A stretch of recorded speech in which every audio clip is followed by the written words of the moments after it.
Hi, Todd from TS Wood and Leather. Today we're making two square bowls. Never made bowls before. I got these templates and they're French curves and nice for making handles and stuff, but what I needed was a round template for the corners of my bowl. So I got this one, which matches my router bit perfectly for the corners. So this is a bowl bit. It's made by Whiteside. They're not cheap, but Whiteside's a great company and they last forever. This thing's really beefy and it's got a top bearing on it. So how it works is you make a template and put the bearing just like this on your template and you start digging down into the bowl. So as you go down, the wood that you cut becomes the guide for the bearing. I also have a 2.5-inch extension for my router so we can get to the bottom of the bowl. First job though is to make the template for the router bit. So I'm going to draw it up, cut it up, and go from there. Enjoy.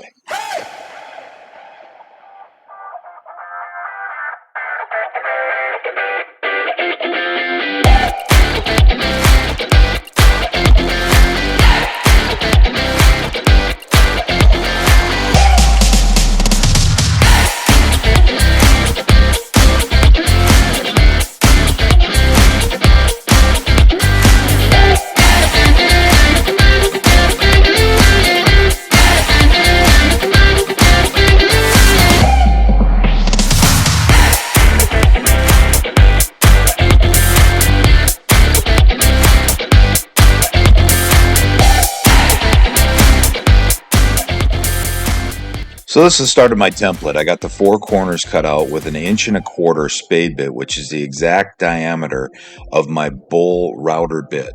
So that bearing will go right around those corners. Now we're going to secure this to the bench and take the jigsaw and cut this template out as close to the lines as possible to eliminate as much sanding as we can to get really nice, straight, crisp lines in between those corners. It's important to pick the right blade for your jigsaw. This is going to be a relatively finished product and I don't want a lot of tear out, so I'm using a fine cut, clean cut blade. Coarse blades will cut a lot faster, but they'll rip up that plywood.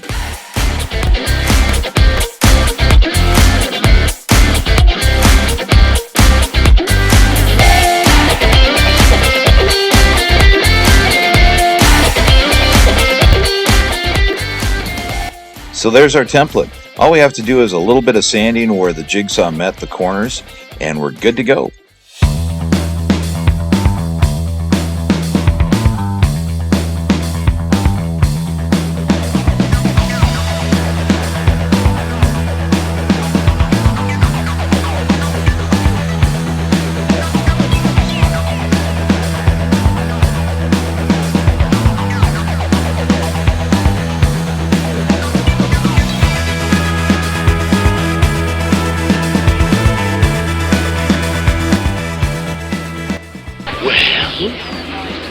We're waiting.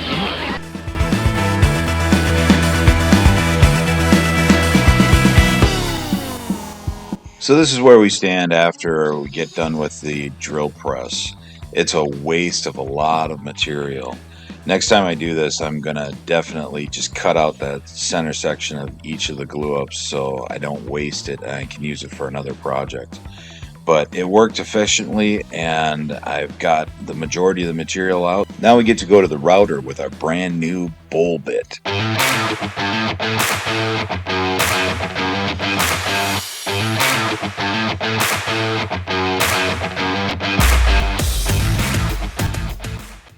I stopped at this point to make sure that I had my depth gauge set right on my router so I didn't inadvertently push the bit all the way through the piece. I left myself about 1/2 inch of wood on the bottom of each bowl.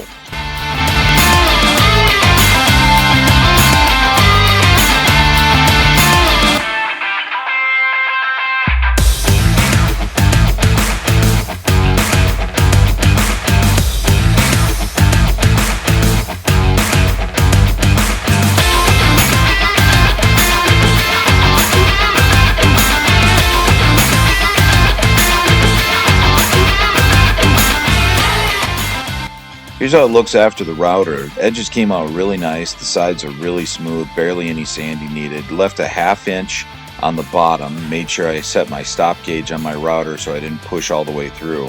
Next, we're going to put a round over on the inside edge and then a 45-degree bevel on each of the top edges and also on the bottom edge. So off to my nemesis, the router table.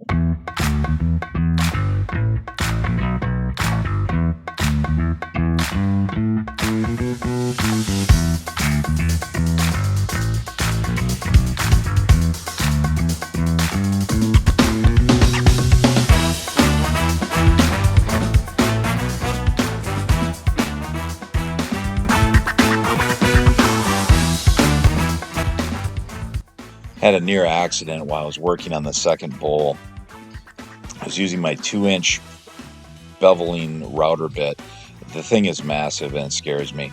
I was clicking it up one notch at a time, taking off the least amount of wood I could possibly do in each pass. And I inadvertently lifted my hand off the piece at the wrong time, releasing some of the pressure against the bit, and it dang near flew across the room. And it's coming up right about here. Oh, damn.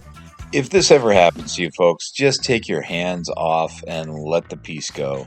It is not worth trying to save a piece and sending your hands into a spinning router bit.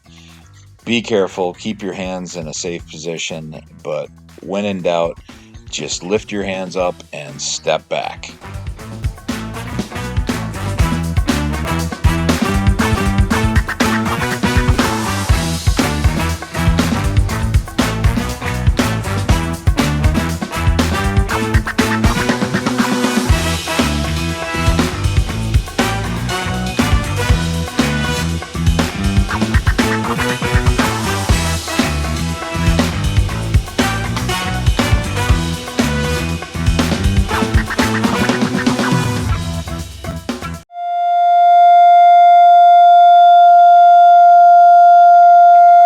So, my camera died last night, but it's a new day, and beveled the sides and the bottom of the big bowl, and started the sanding process.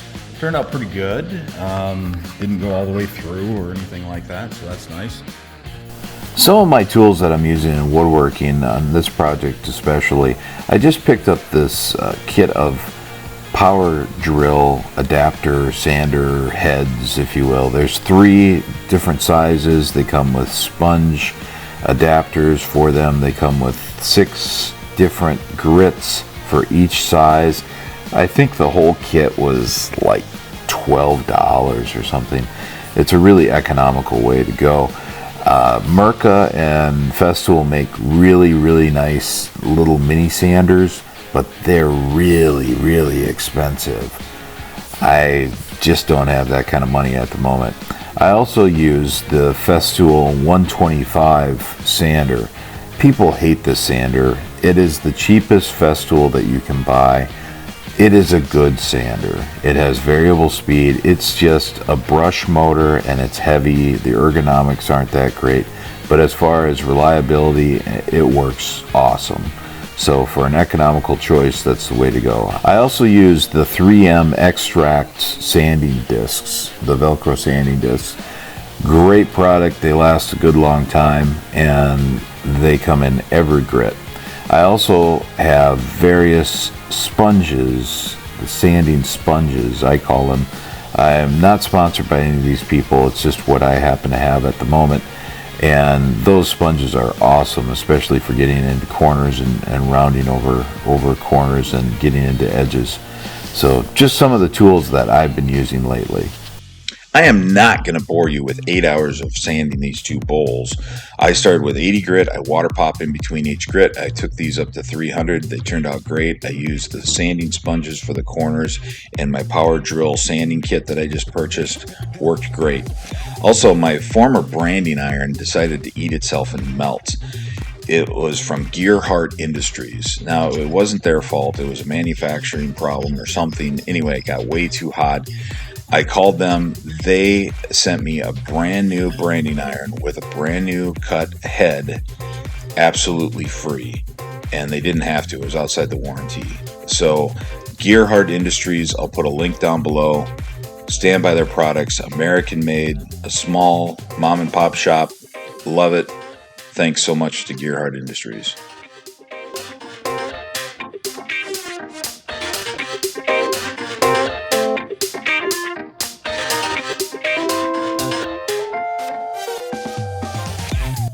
So the first attempt at making bowls, I think, was a flying success.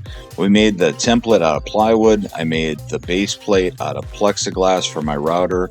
The Whiteside bowl router bit is awesome.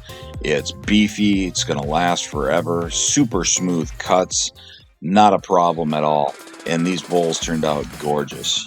You can't be afraid to try new things. And in woodworking, there's always new things. This was new to me, and it was awesome. I think it turned out great. The woods are gorgeous. We have Padauk, Wenge, maple, Sapelle, and walnut. Beautiful contrast. They complement each other.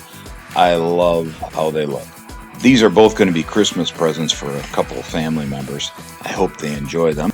Like, subscribe, send to a friend. Descriptions down below. All the lists of all the stuff I used in the description. Send me a comment. Until next time, love ya. See ya.